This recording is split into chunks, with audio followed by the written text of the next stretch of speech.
All right, let me start by acknowledging that I'm not a Christian.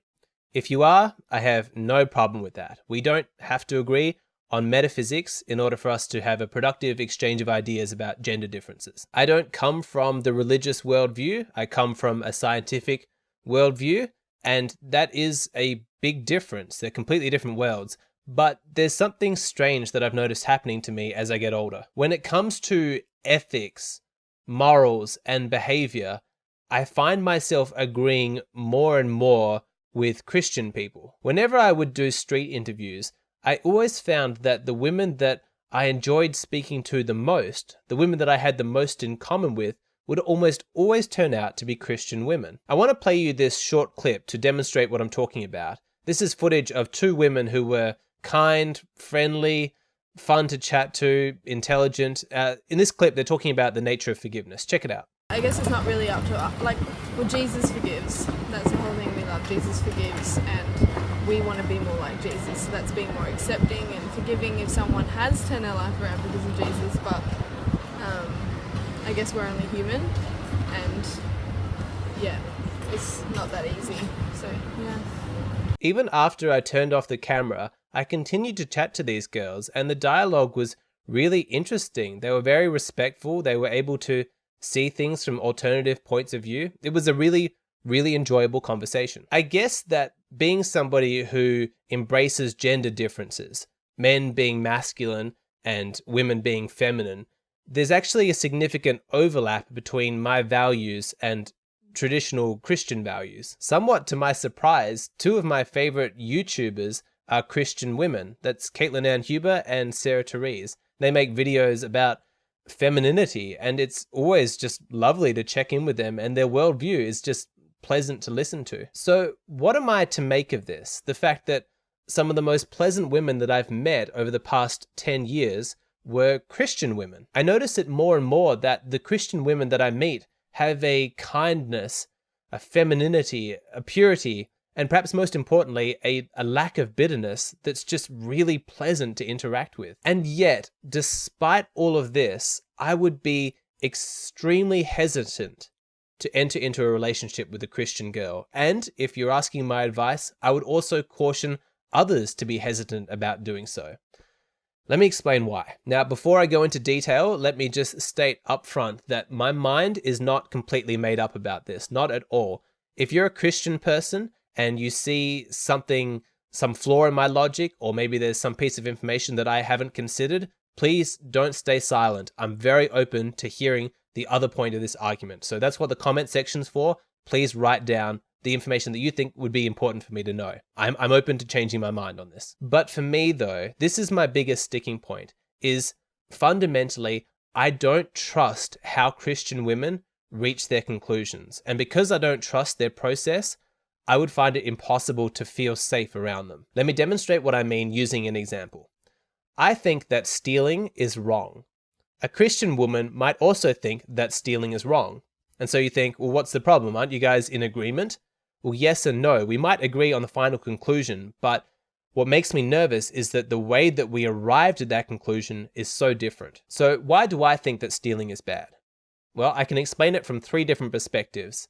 There's the social, there's the practical, and lastly, the biological. On a social level, things just can't progress if everybody's stealing all of the time. It means we need to dedicate a lot of time, energy, resources into protecting what's already been created. But if everybody was just cooperating with each other rather than stealing, then all of those wasted energy and wasted resources could be put towards creating new and better things. On a practical level, I just think that peace of mind is worth a lot. And if you're stealing things, then you're always going to be nervous about getting caught. And nothing's really worth that stress. It's better off to just work for things and then purchase them rather than steal them. That way you at least have peace of mind. Lastly, from a biological level, your self-esteem is based largely on how well you feel like you're functioning as a biological organism. If you're a strong man who's well built, you've got a lot of muscles, then there's a mechanism in your brain that's going to dole out dopamine to you as a reward. When you're strong, it means that it's easier for you to survive. You know, you can go out and hunt animals, you can protect yourself, defend the people that you care about. But that same mechanism that gives you self-esteem and a positive dopamine reward when you're engaging in life in a successful way is also got the inverse effect that if you're cheating at life and you're stealing, then that same mechanism is going to dole out punishment chemicals in your brain, making you feel depressed and unworthy and have low self-esteem. Deep down, you're not going to be able to escape that thought that says, wow, I must be such a dysfunctional organism if the only way I can survive is cheating and stealing from more productive members of society.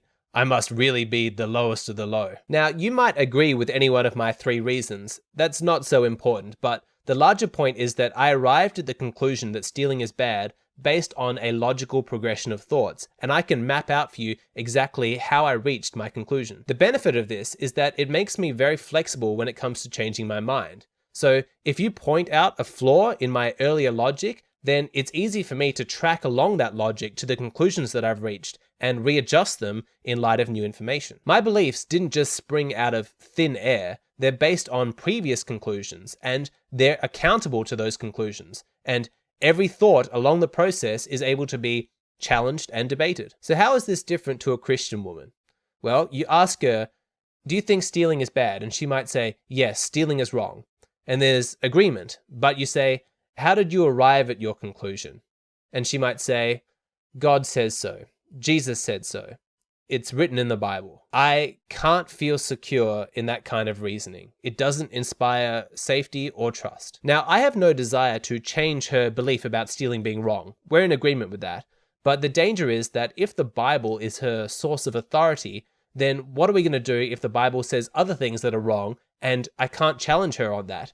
You know, if she says that it's okay for people to be stoned to death because of some sin, or that their hand can be cut off because of some transgression, and her source of reasoning for that is just because the Bible said so, where does that leave us in terms of actually debating the logical reasoning and the rationality behind that conclusion? And that's what I ultimately can't get past, because it just doesn't seem so important that we reach the same conclusion if the way that we reach our conclusions is so radically different. That's just me, and like I said, I am completely open to being wrong about this. My mind is not fixed, but at the moment, that's my sticking point. So if you have some perspective that you think I should consider in relating to all of this, please share it in the comment section.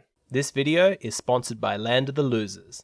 This is the true story of a man who had the worst luck with women and the unique way that he changed his dating life forever.